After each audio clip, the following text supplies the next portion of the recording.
Welcome to the Federal Retirement Show, and thank you for tuning into episode 131. Before we dive into the meat, this is a quick update of what you're going to be listening to later on in the episode that was previously recorded. And I just want to correct a mistake in the verbiage that I used. I've got a lot of response from folks that were slightly confused, and I apologize for that. I just want to make the correction.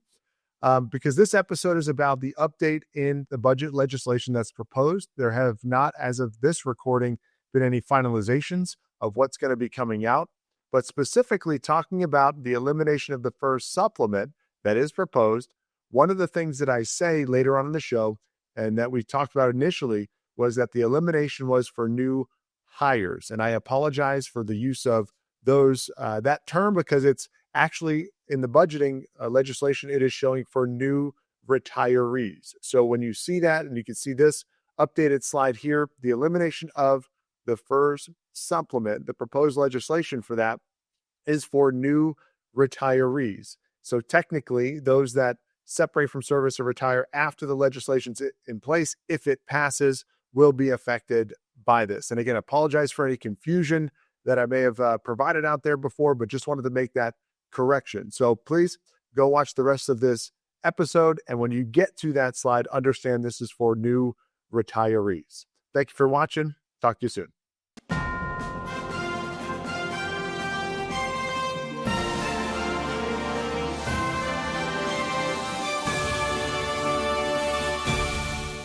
Welcome back to the Federal Retirement Show. I'm your host, Val Majewski with American Benefits Exchange. Really appreciate you taking the time out of your busy schedule to join me.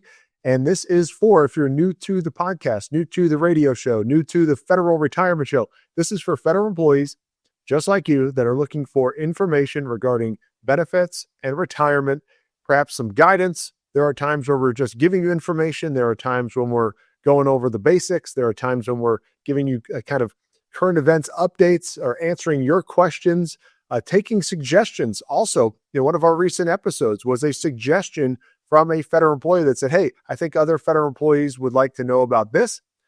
Can you do an episode on such and such? And we did. And that's what this is all about. So you can make the best decisions while you're going through your working career, make sense of all this stuff that we know that you're not properly trained and educated on. It's not your fault. Just when you first got hired, you filled out some paperwork, you got to work, right? There wasn't much, hey, let's learn all about the benefits. Let's show you how to take advantage of your retirement system. Let me show you how the cost of your benefits will change over time and the options you're going to have in retirement. Most federal employees that I have the pleasure of speaking with are left to piecemeal this stuff together. And again, that's not your fault. I do wish the government did a better job of educating and training you when you first get hired, but hey, I can't complain too much because it gives me and our company a job to do. We are tasked with, and this is what we decided to serve, our federal employees and educating and training you on benefits and retirement. So once again, welcome to the show. If you're new, if you're a dedicated listener, thank you so much. Share this with your colleagues because there are federal employees that you're working side by side with that can also use this information. And we know they can because I've heard it so many different times. I wish I would have talked to you 5 years ago, 10 years ago, 20 years ago. I wish I would have known this then, or I wish I would have known then what I now learned or know now. So thank you again for doing that and being a listener. Thank you for finding the show if this is your first time, and be sure to share this with others. Get notified about new content because we've got over 130 episodes now for you to peruse and lots of topics, lots of information that we've covered. Now, something new that's coming out, right? I know there's a lot of shakeup going on with the government, okay? And depending on the agency you work for, it's going to be a little different. It's whether you've taken the deferred resignation or the VERA, or you're in the middle of a RIF, whatever your situation is. I know there's a lot going on right now. And also in conjunction with that, there are folks that are the politicians out there, right? And those in the Senate and the House that are proposing legislation when it comes to updating the benefit or retirement structure. And I just want to share with you some of the things that are being proposed now when it comes to updated budget legislation, right? So this is like your budget legislation update, if you will, things that are coming down the pike very soon this week, and they could affect some things down the road. Now, there have always been legislations out there. So let me give you a little bit of backstory about me. I've been working primarily with federal government employees now for almost 13 years. And through that time, I've seen a lot of different pieces of legislation come and go. Right. There have been some outlandish things that have been thrown out there, going way back to 2012 when I first started. And then there have been some things that made more sense and a lot of stuff in between. Right. So not everything that's proposed will get passed, but I just want to give you an idea of what is going on out there when it comes to pieces of legislation that are going to directly affect you or affect your benefits or affect your retirement. So as we go, just understand this is not set in stone. This is not something that is a bill that is going to pass tomorrow, but this is just legislation that is being proposed. And I'll kind of give you some of the story with it. Now, I'm not taking a deep dive into any one of these topics, but I'm just going to give you some overview of what this is being proposed, what is being proposed, as well as give you my opinion as to why or how it's going to affect you. Right. So let's dive into today's topic when we're talking about legislation or budget legislation updates. First, what is the first thing that is going to be proposed? Now, I will say this is being discussed on April 30th. So depending on when you're watching this or viewing this recording, this is being discussed on April 30th, 2025. And here are the topics that they're going to be talking about. First is raising the FERS contribution percentage. Now, if you've gone back through our different episodes, you can go back to the basics when it comes to the FERS retirement system. There are 3 contribution levels currently for regular FERS employees. Now, I'm saying this is outside of special groups, just a FERS employee that is not part of the special groups. There are 3 different levels of contributions, and this is dependent upon when you first got hired. So if you were hired prior to 2013 as a FERS employee, you are putting in 0.8% towards the pension system, 0.8%. If you got hired in 2013, you're considered a FERS RAE, and you're putting in 3.1% to the FERS system. Beyond 2013, you're a FERS FRAE, and you're putting in 4.4% towards the pension system. This new legislation is proposing that 4.4% will be the norm for most federal employees, most FERS employees. So it increased contribution levels for most FERS employees, even some actively employed, not just for new hires, right? New hires are already putting in 4.4. So this is going to raise contribution depending upon which FERS employees are going to affect. Now, they're not exactly clear on which FERS employees would be affected, but just understand that this could affect you if it passes. So raising the FERS contribution level to 4.4%, eliminating the FERS supplement. Now, this has been a topic ever since I started working with federal employees back in 2012, and it's probably was something that was being talked about beforehand. I have seen legislation consistently that proposes to eliminate the FERS supplement. It has not happened yet. And I say yet because I'm never going to put it out of the question, but there are a lot of groups out there that lobby against this, that are fighting against this, and would want to make sure that this continues to be a benefit that federal employees will enjoy going forward. Now, what do I mean by the FERS supplement? If you're not familiar, this is a free benefit. This is not a benefit that you pay for.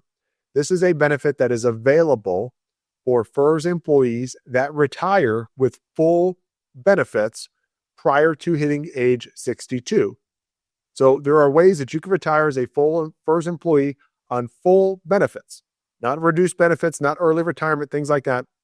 There's where you can be entitled to this free benefit, which is essentially a Social Security bridge. It's not called that, but it's a bridge. It means you're going to get a benefit based upon your age 62, Social Security benefits. And you're going to get that benefit from when you retire until you're Social Security eligible at age 62. It's a gap. It's a bridge. It's a way to get you some sort of benefit between when you retire and when you become Social Security eligible.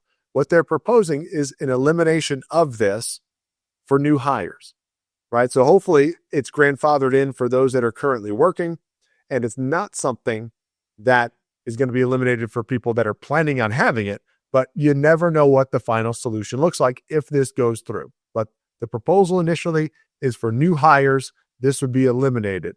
Now, that goes into the account when you plan on retiring. If you're going to be a new hire and you're thinking, I can retire right away, and one of those requirements was I can retire at age 57, or let's say your minimum retirement age, which for most new hires now will be age 57, you can retire with full benefits at age 57 with at least 30 years of service.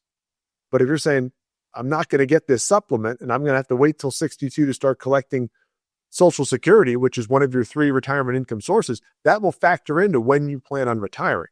So for new hires, hopefully that's only the case if this does go through, but it's eliminating the first supplement this new reform does. Now, some will be exempt, meaning if you're in that special group that I talked about before, your air traffic control, federal law enforcement, federal firefighter, and you're forced out at a certain age, forced out.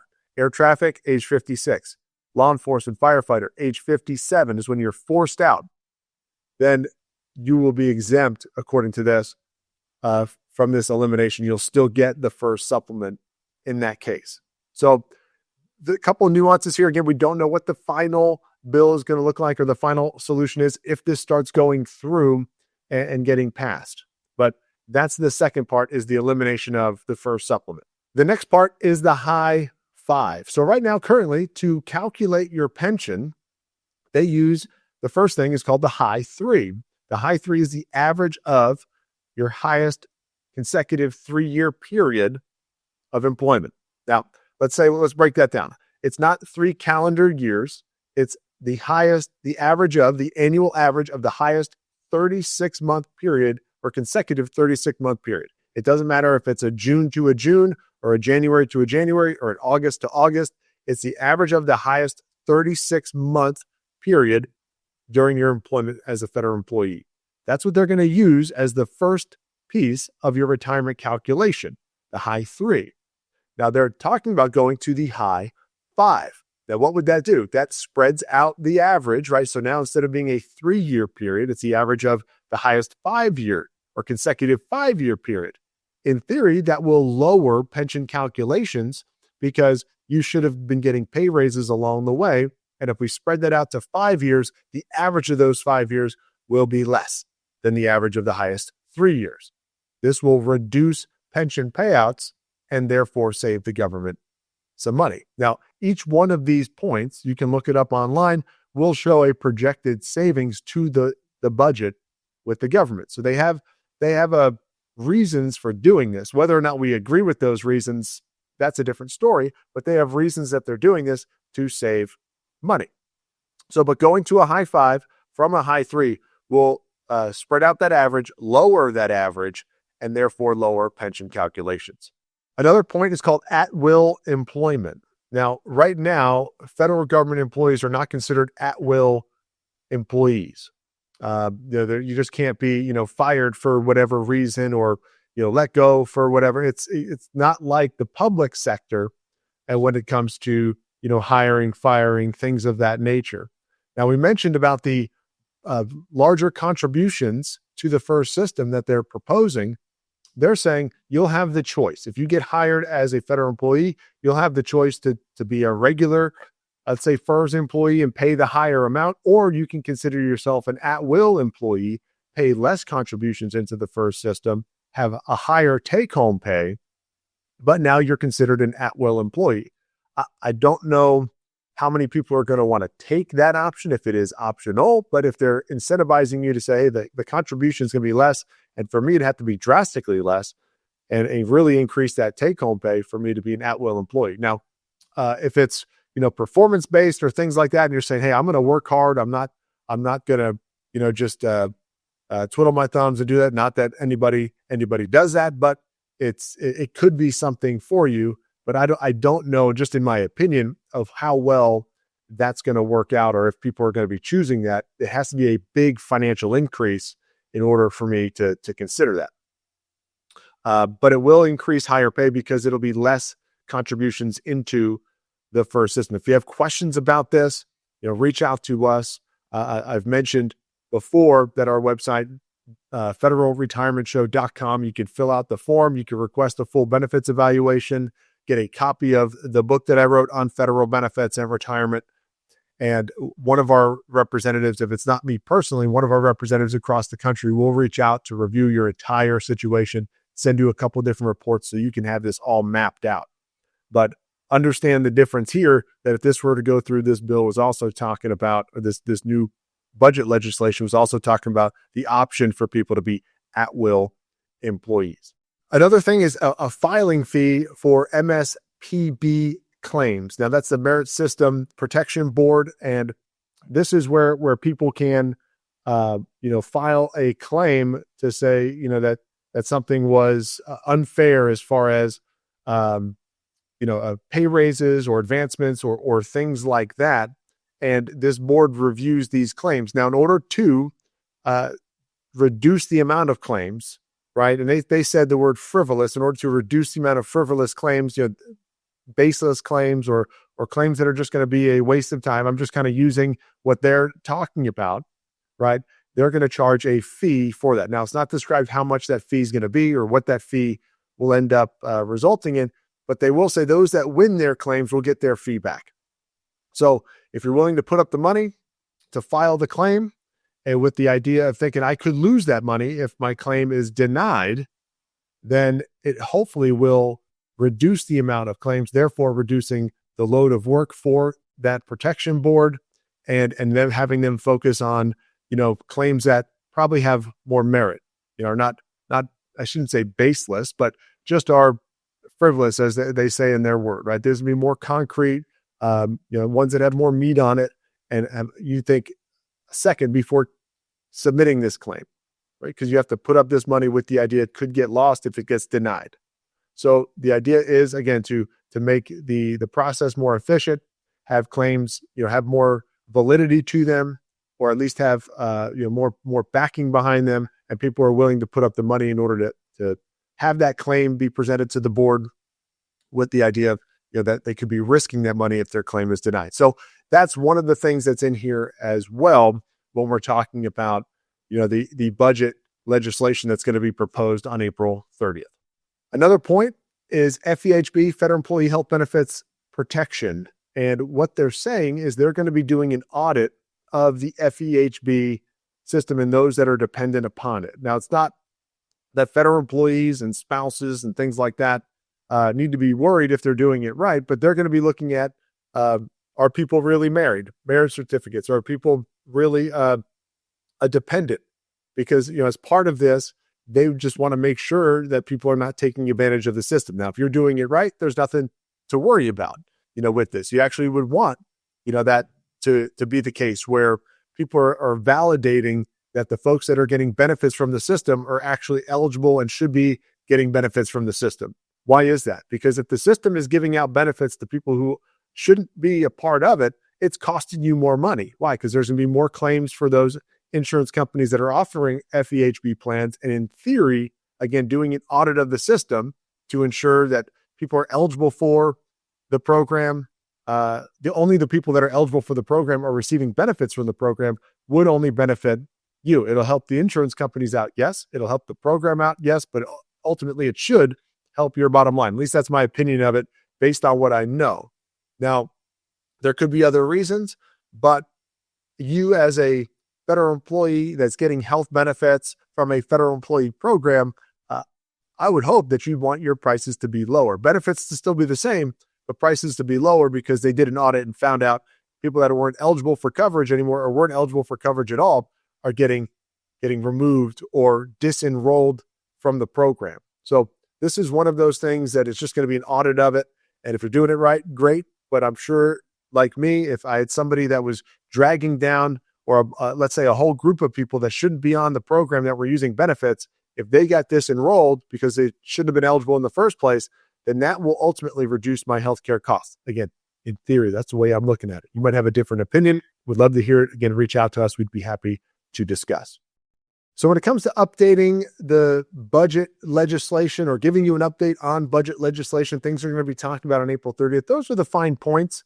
I know we didn't go into crazy detail on each one, but just giving you an idea, again, of what the government is talking about, what these folks that are in Congress or in these positions of power, these elected officials, what they're talking about that could benefit or hurt you as far as benefits and retirement information go.